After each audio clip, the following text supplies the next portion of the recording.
एक दशक में ही केंद्र में एक पार्टी की बहुमत वाली सरकार का दौर खत्म हो गया। नरेंद्र मोदी लगातार तीसरी बार प्रधानमंत्री तो बन गए, लेकिन उनकी पार्टी बीजेपी अकेले बहुमत के जादुई आंकड़ों से दूर रह गई।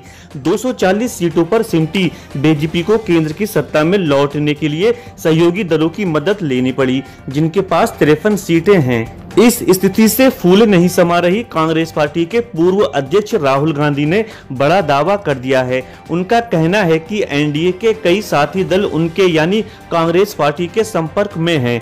राजनीति की भाषा में संपर्क का मतलब तो समझते ही हैं आप, मगर राहुल गांधी सही हैं तो ये मानने में कोई गुरेज नहीं होना चाहिए कि मोदी सरकार खतरे में है। बता दें आपको, राहुल गांधी ने मंगलवार को कहा कि संख्या बल की दृष्टि से सत्तारूढ़ एनडीए बहुत कमजोर है और थोड़ी सी गड़बड़ी में ही सरकार धराशायी हो सकती है।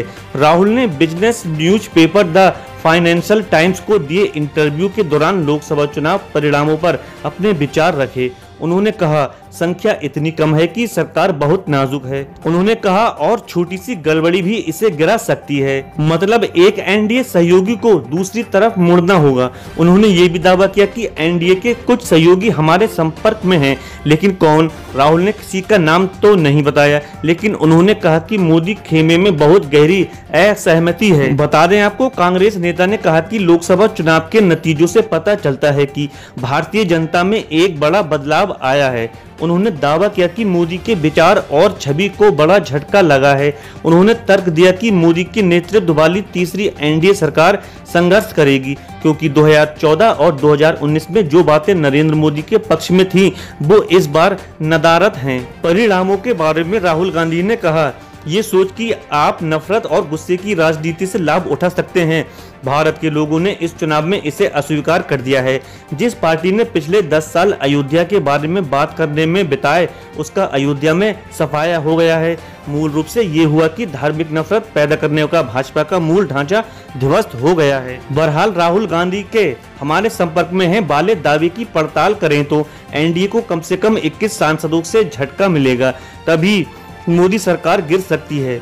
बहुमत के लिए 272 का आंकड़ा चाहिए। इनमें अकेले बीजेपी के पास 240 सीटें हैं।